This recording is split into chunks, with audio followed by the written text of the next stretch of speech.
Yeah, sorry about that pause. So, like I mentioned, being with a group like sales attendants and the general worker heavies, it's like more of a group meeting. And when I actually conduct that meeting, at the very end of the meeting, I would ask everyone if they have any suggestions, questions, or violent reactions. So once I'm done with the meeting, and then they don't say anything, that means that they understood the meeting for my point of view. That's how you make sure that That's how I everyone make it sure. understood everything. Yeah. But in my previous life, if I may add, back home, I'd actually print out a memo and then I'll post it in a bulletin board. This to me is also effective. Put it on the bulletin board, everyone will have to read it and they have to initial or sign Okay. that they To make read sure that they and read it. understood. Okay, perfect. And if they had that signature or initial there, and there is an issue about that memo, and they deny that, oh, I didn't read it. But you've signed it. You signed it, And right? you have it on paper, Yeah. so, yes. they don't have any excuse not to say like, oh, I didn't know about it. I was sick Exactly. or I was absent. But yeah, if And that they- avoids yes, any miscommunication. So communication to me is really key, especially in a big group. If it's a small group, one-on-one would be nice. Like for me and you, we always do that. Yes, we do. But like if it's 10 and above, it'd be difficult to have a one-on-one, especially with our dynamics, because it's too much to actually like, it's gonna eat up our time, you, me, if we talk to them one-on-one. Yeah. Not unless the management will provide us, hey Raymond, can you conduct a one-on-one meeting, set a schedule with all of those people?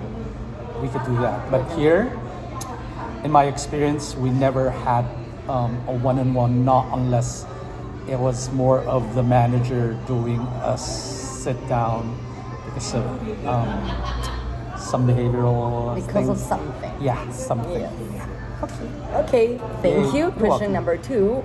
When a conflict happens between team members, for example, if someone feels they are doing more work than others or feels left out of decisions, how do you usually handle the situation? Right.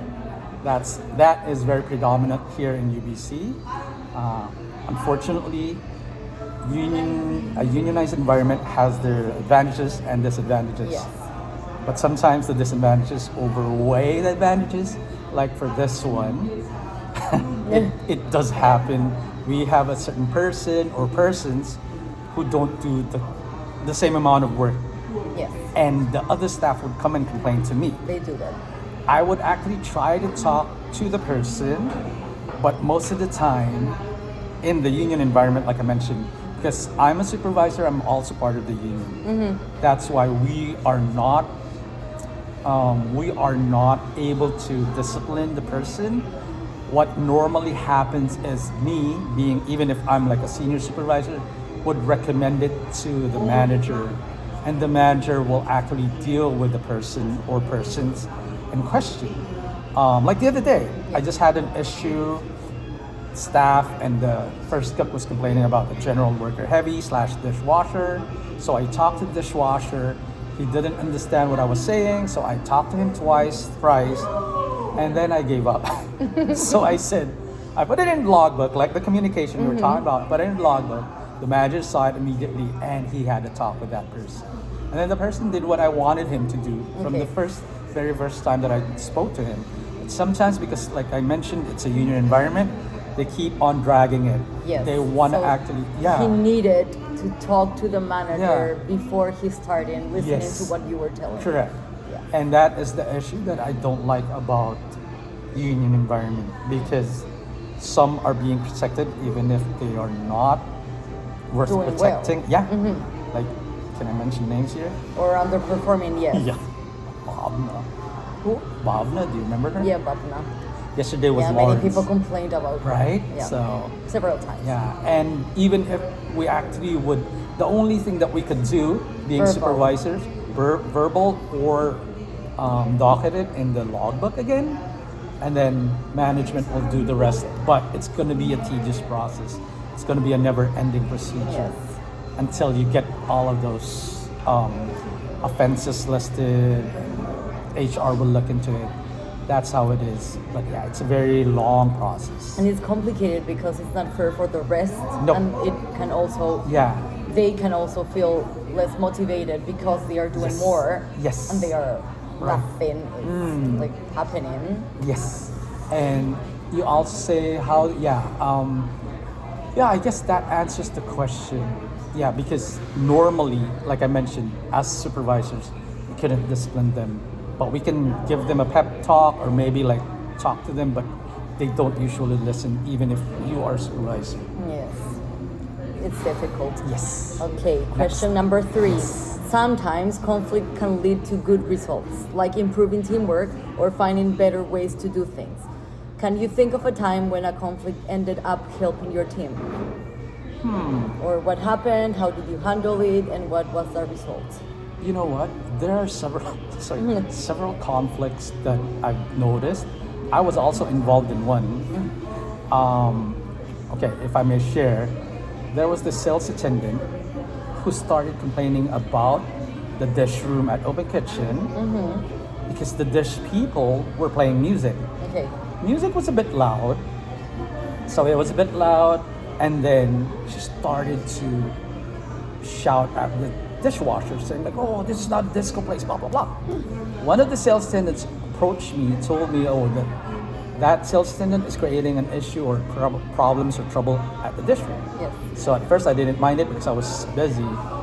After I was done with my stuff, I went there, and then I talked to the people. What's going on? And then I didn't know that the sales attendant who was complaining was behind my back. So when I started talking to the people just to know what was going on, she started talking. And I said, excuse me, that is my job. I am doing the talking. Yeah, so, and then she started to say stuff. And then she walked out. She turned her back and she said, "I'm gonna complain you to the union." About, Like, but you thank God that you had witnesses. yeah, I had witnesses. I had 2 witnesses, several witnesses. So she turned her back and I said, "Okay, you want to complain to the union? Let's go to the office and then complain to the union." That's what I said. And then after that, when she complained to the union, I also contacted the union office and started to complain. So yeah, so I ended up complaining. Even if I was a supervisor, I also complained to her because she was undermining my position as a Yes. supervisor. So the conflict became like kind of like when I complained to her, Personal. yeah, we had a meeting with the union. And then she was asking me, "Why is the union here?" This was after a few days. "Don't you remember you complained me to the to the union?" Yes. And then I said, "You complained me and I also complained you." So it was a stalemate, right? We had that meeting, and then the union rep was gonna tell me, or was gonna talk to the sales attendant first and me after. Yes. Because the union rep thought like if she won't pursue it, then everything will be fine. Okay. But I said, for me, I'm gonna pursue it. Yes. But she has to be the one first because she was the first one. Yeah. And she said she was gonna pursue it. Like, Okay. But earlier you said like you didn't know why the union was there. Anyway, it ended up that me and her, we still were at a stalemate. We didn't resolve the issue. But the good thing about this is that because there were so many complaints about this person, the only way that we were able to kind of get rid of her was that stuff were piling up against Yes. her. So you created like a prison. Yes. Yes, so many questions about her being a worker was in question because she had so many complaints from students, from staff, from management, Even from students. from students as well. Because one student complained to her that she got hit in the stomach. She pushed her, and that student complained to me, and I referred it to the That's bad. manager. Yeah, That's bad. I know. So with that, because the conflict was really ballooning, what she did was to actually file for health reasons, a medical leave of absence, but we don't know if it's true or not. But I guess that was a resolution in a way, because now everyone is breathing like more comfortably without her. Yes. Even I, because every time she's here, she creates problems. She's so stressed to work with, stressful. So yeah, And that affects the environment right. and the vibe of the place, Yes. and then how everyone and, performs. yeah, and you haven't So- met her. She is a handful, but I think in a way that like I tried to resolve it through diplomacy Mm-hmm. and through the union. I think it started like what you said. It kind of like created more solutions to us, Yes. even if it was kind of ugly, because it was happening regularly. So maybe she is mentally unstable right now, but for us, it's a win because Yes. she's not here anymore Exactly. for 2 years now, hopefully. Okay, question number 4. How do you motivate your team when communication gets difficult or when there's tension between Oh coworkers? yeah, this one is also the same, right? It's very difficult, and I say it's very difficult when tension actually arrives. I had another case wherein there were two best friends before, because one was complaining about the work. It's kind of similar or related to the questions you have, because the person, may she rest in peace, her name was SB. She brought in some people, her friends, Yes. best friends and stuff. But then at first they were good, and then eventually apparently They started relaxing. yeah. And SB had high standards. She didn't like that, so she started to avoid them. She started to unfriend them in a way. Okay. So, but it was getting ugly as well. Me and the manager tried to convince them to, patch up things, to reconcile. Didn't work. It didn't work out until she passed away. Oh, God. It wasn't resolved, and I mean, because she was really stubborn. She's nice. She's a hard worker, but because her standards was really high, I think it was really more of like how she dealt with it. But for us management and supervisors, we were trying to resolve it the best way, the best possible way Yeah. we could do it. But unfortunately, it still depends on the person. It's like a human factor thing, right? So even if you have all the nice motivation, like even if you have the HR, it's always the last person who has the last say. Okay. So that is really difficult, but we will try as much as possible to resolve issues within the system until HR steps in. Yeah. Perfect. Thank you. And last question. Oh, last question. When there's a disagreement with another department, supplier, or guest, for example, about booking issues or responsibilities, Yes. how do you usually solve it? Right. Do you try to find a middle point where both sides are satisfied, or do you follow a set rule or policy?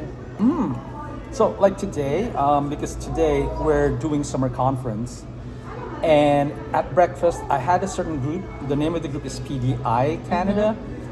They were only listed as 20 heads, but they came in at 46.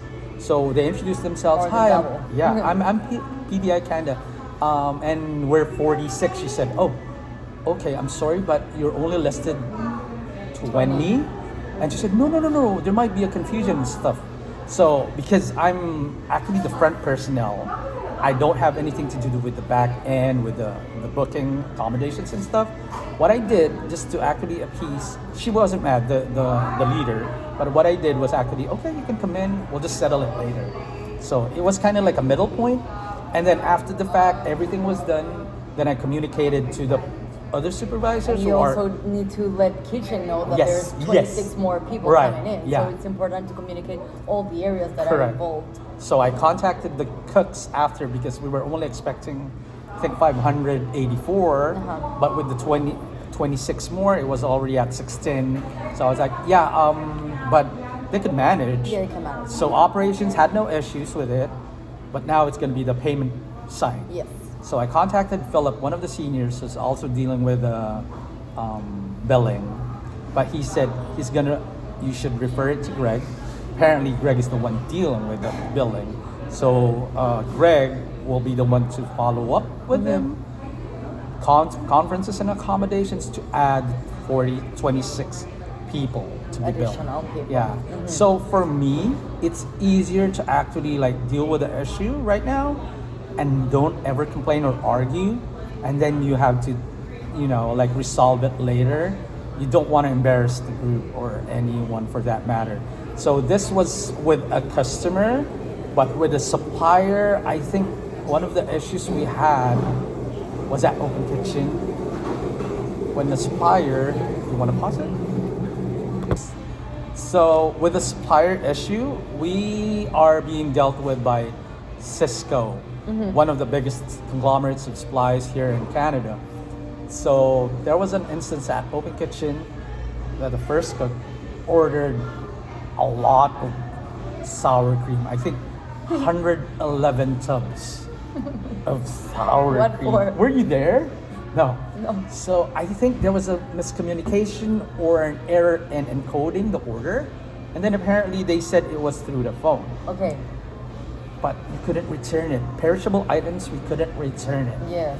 So for me, it was a culinary issue, but I kept on following. Hey, what are we gonna do with this? Because this is It's a a huge. lot. It's a lot.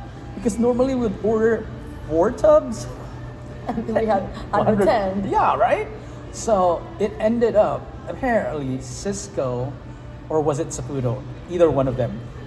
They actually decided to waive that, and I don't know what happened because we know that it was an error on our part, but it was also being resolved by the other supplier, by the supplier. So I guess they had like a deal on what will happen, but it was really like, oh, it was gonna expire in a few days as Yes, well. So also. sour cream is Because of really, sour yeah, I cream. know.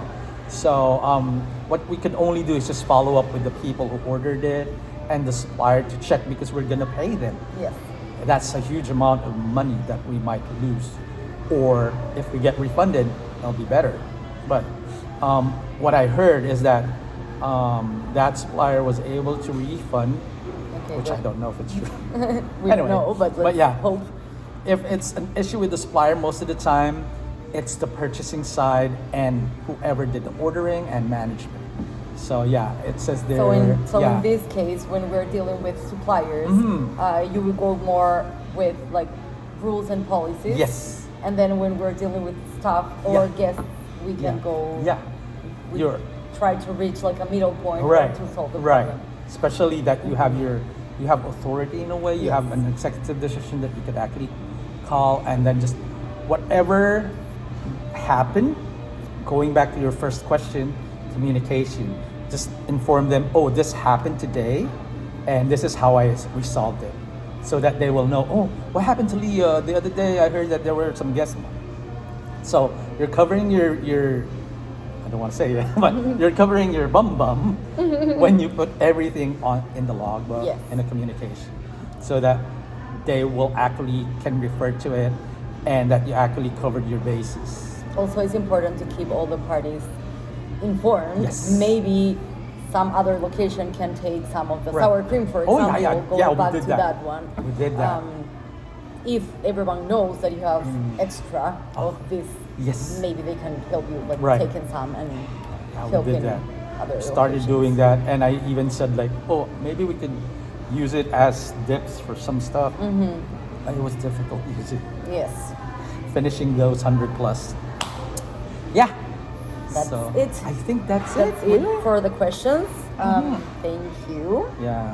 You're welcome, and anything that I can help you with, so that we can, like speed up your paperwork. Thank you. Okay, Thanks for you're your welcome. time. You're welcome.